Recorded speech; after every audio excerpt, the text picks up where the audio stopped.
नमस्कार, आप देख रहे हैं स्पीकिंग ट्री और मैं हूं आपके साथ आंचल वर्मा। और आज हम लोग बात करेंगे सहस्त्रार चक्र के बारे में, जिसे हम लोग बोलते हैं क्राउन चक्र।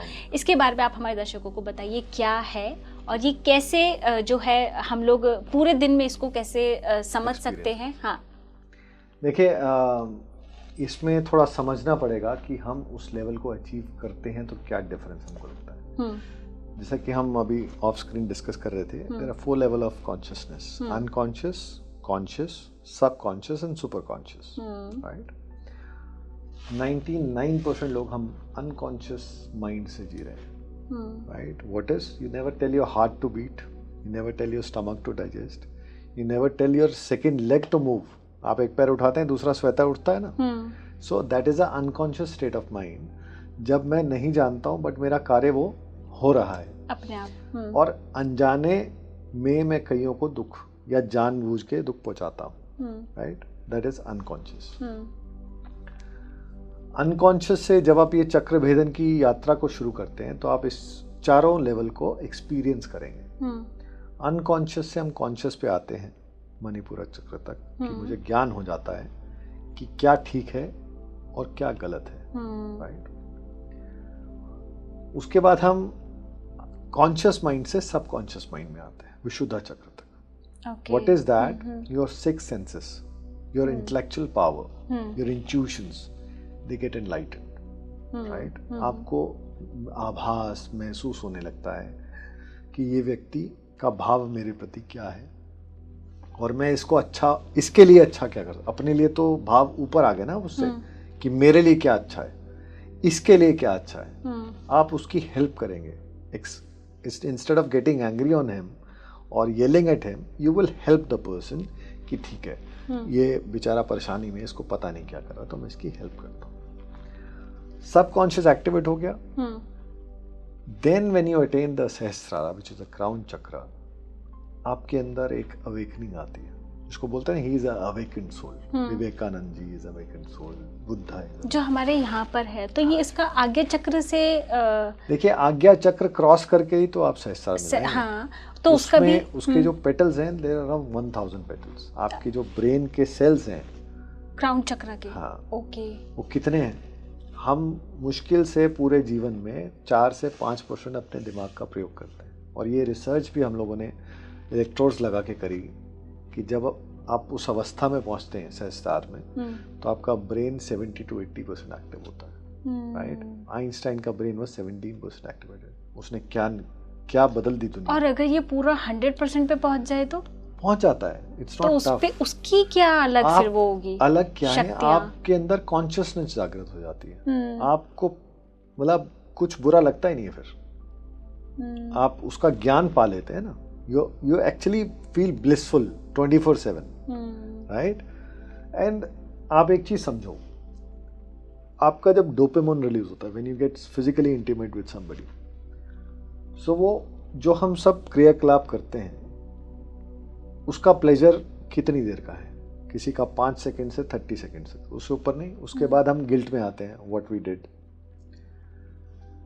That feeling without wasting your urge, right? And without getting indulged in that activity, you being in that aura and that blissful 24 hours, एक बार इमेजिन करके देखो आप। वो जो भाव, मन की प्रसन्नता है, जिसके पीछे हम बहुत कुछ कर जाते हैं ना। ड्रग्स लेते हैं, शायद वो 1 घंटा असर करेगी या 1 दिन करेगी या 3 दिन करेगी, उसके लिए हम पैसे भी खर्चते हैं, शरीर भी खराब करते हैं। इसमें तो भाव आपका 24 घंटे का है।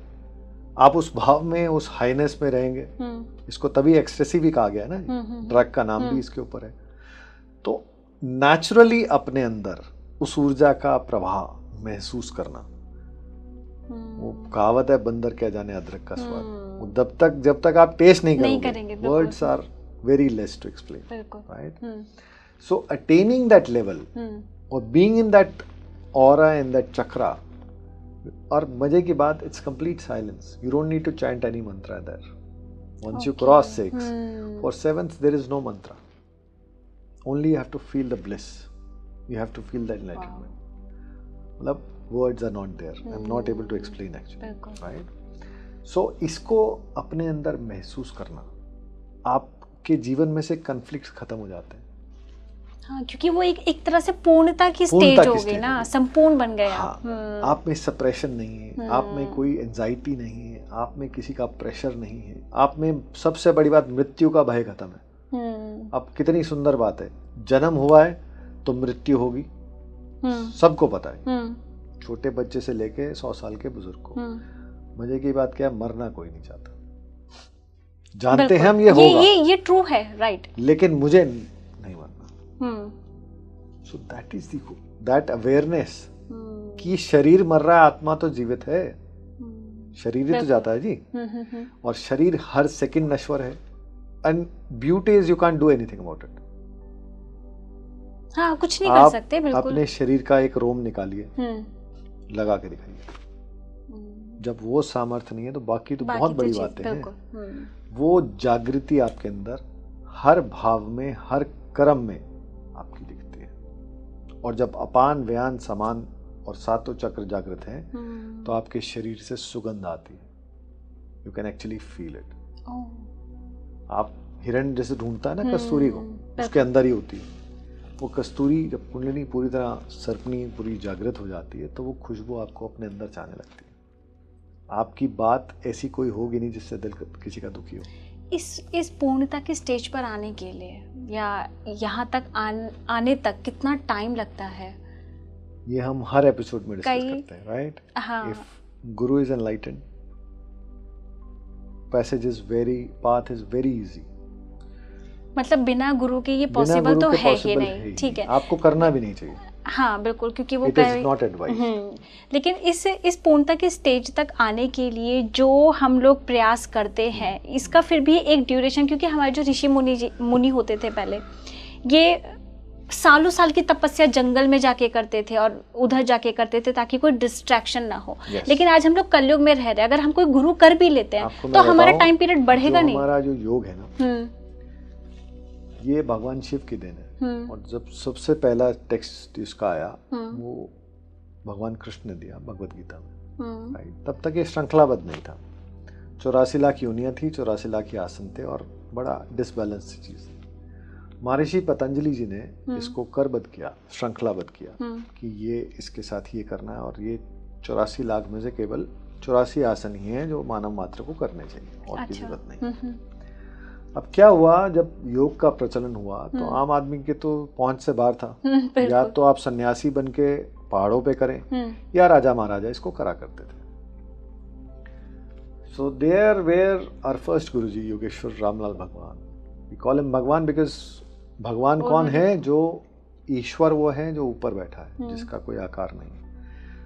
मानव तन में जो आया, जिसने ऐसे कार्य किए जिससे दुनिया का भला हुआ, वो भगवान है। ये हमको ये भी नहीं पता आज तक फर्क क्या, बहुत कम लोग हैं जो इसको जानते हैं। भगवान और ईश्वर में, भगवान और ईश्वर में क्या अंतर है? ईश्वर कभी मानव तन में नहीं आता।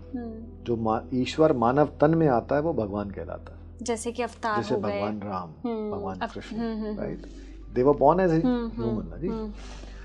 तो बड़ा इसके अंदर देखने की बात है। तो गुरुदेव ने हिमालय पे विभिन्न ऋषि मुनियों से जाके योग की कथा को इकट्ठा किया। और I will share the scripture with you. महर्षि काकभुषुंडी जी ने उनके लिए भविष्यवाणी करी 5000 साल पहले कि आप अमृतसर में जन्मेंगे, आपके पिता का नाम गंडाराम है, आपकी माता का नाम ये है, और आप 3 शरीरों में आके इस योग के कार्य को पूरा करेंगे। Okay, right? It is not written in this century. Maharishi Kakbhushundi कब थे? राइट? और वो ताड़पत्र मेरे पास आश्रम में कोई भी देखना चाहे तो it is there with me. Tamil में है वो, उस समय संस्कृत तमिल उसमें स्पष्ट रूप से कहा गया, और एग्जैक्टली उसी घर में उसी जगह उन्होंने जन्म लिया। And he is the only गुरु जिनके लिए महर्षि काकभुषुंडी जी ने या किसी भविष्यवाणी में ये कहा गया ये गुरुओं के गुरु हैं, मास्टर ऑफ द मास्टर्स। अब इन्होंने योग को श्रृंखलाबद्ध किया। महर्षि पतंजलि का योग तो था ही, लेकिन गृहस्थी तक पहुंचाने के लिए उनका थॉट था कि सन्यासी तो संयम का जीवन जी रहा है, वो योग करे या ना करे वो तो भगवान से एक हो रहा है, आत्मा परमात्मा मिलन हो रहा है। दिक्कत किसको है? जो गृहस्थ में रह रहे गृहस्थ में हैं। परिवार है, अब बिल्कुल। सारे सन्यास लेंगे नहीं, तो सृष्टि नहीं चलेगी, वो उसके अगेंस्ट है। तो गृहस्थी वर्ग में किस तरीके से योग को बढ़ाया जाए और उनको सिखाया जाए कि माता से आचरण कैसा, पत्नी से आचरण कैसा, भाई से जो आचरण एक कैसा। बेसिक लोगों को वो एक उसमें योग में उसको हाँ, कन्वर्ट कर उन्होंने दिया। इसको श्रृंखलाबद्ध करके नाम दिया कायाकल्प। ओके। और जीवन तत्व, जीवन का तत्व क्या है, how you have to live your life, right. अगर बालक हो रहा है या बालिका हो रही है, दोनों सेम है। ये तो समाज की प्रवृत्ति है ना कि लड़का ये, और आज तो देवियां ज्यादा अपने माता पिता का ध्यान रखती हैं। तो उनका ये था, बच्चा हो या बच्ची हो, वो योगी होना चाहिए। योगी होगा तो समाज हमारा सतयुग की तरफ बढ़ेगा, क्योंकि यहाँ से तो ग्रीन निकलनी चाहिए ना जी। दिमाग पॉल्यूटेड है तो आप कुछ नहीं कर सकते, राइट। सो हम उनको योग का पुनरुद्धारक बोलते हैं। 1888 से जो ये धरा चली, 135 साल हो गए हमको। उन्होंने एक चीज करी, योग बिकाऊ नहीं है। क्यों? ज्ञान बिकता नहीं है ना। हाँ, बिल्कुल। ज्ञान बेचोगे तो सीमित एक दर्जा है जो खरीद सकता है, वो जिसके पास पैसे नहीं है, दवाई नहीं खरीद सकता ना वो, उसको ठीक करना है तो योग सिखाओगे, ना बीमारी आएगी ना दिक्कत। तो उसको श्रृंखलाबद्ध करके गुरुदेव ने पूरा सिस्टम बनाया कि ये घर घर पहुंचेगा।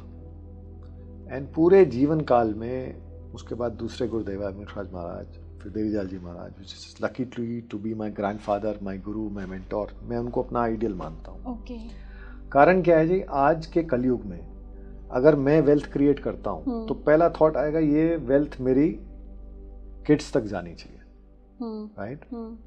ही हैड दैट थॉट कि अगर, मतलब आप सोचिए, बेटे को तो पिता गुस्से में कह सकता है, telling this to a grandson is not possible. अगर तुम सेवक और पुजारी हो, this entire empire is yours. If you will come as a grandson, you are not even entitled to come in, right. तो वो सोच देखिए उनकी। अब अगर वो जो 76 सेंटर्स बनाए हैं, पूरे जीवन में मैं एक मकान नहीं बना सकते ना जी। बिल्कुल। And in 58 we were the first one to achieve #1 medal in yoga from Dr. Rajendra Prasad जी। उस टाइम योगा कंपटीशन कराया गया था। तो प्रधानमंत्री जी ने कहा कि आप सरकार के साथ होके चलिए, हर शहर में आपका आश्रम बनाएंगे। तो स्वाभिमान देखिए उनका, प्रणाम किया उन्होंने, आपके उसका धन्यवाद। लेकिन मैं स्वाधीन व्यक्ति हूँ, कल को आपकी सरकार या आपकी जगह कोई और आएगा तो मुझे बाईपास कर देगा। मैं चाहे कम आश्रम बनाऊंगा, लेकिन सतयुग की स्थापना करना चाहता हूँ। तो आज अगर आपको ऐसी ऑफर मिले तो आप हिलेंगे नहीं वहाँ से। तो इसलिए वो मेरे मेंटोर हैं, इसलिए मैं उनके पद चिन्हों पे चलने की कोशिश करता हूँ। चल तो सकते नहीं, बिकॉज वो उनको भगवान मानते हैं हम, क्योंकि योग को एक धरा तक पहुँचाया। तो ये जो साइंस हैं, ये योगियों के साइन हैं, और आप भी योगी बने, ऐसा मेरा आपसे आग्रह है। लेकिन अच्छे गुरु के सानिध्य में जाइए। देखो, मेहनत ढूंढने की आपको करनी है, हम लोग तो आपको बता सकते हैं जी। तो ये श्रृंखला मेरे ख्याल से आपको एक बेसिक लेआउट देगी। पूरा ज्ञान तो टेलीविजन पे देने की आज्ञा भी नहीं है, क्यों, इसके दुरुपयोग भी होते हैं। तो गुरु का सानिध्य मेरे लायक जो सेवा हो, मैं आपकी सेवा में 24/7 रत हूँ। बिल्कुल बिल्कुल। Thank you so much Gurudev ji, thank you so much.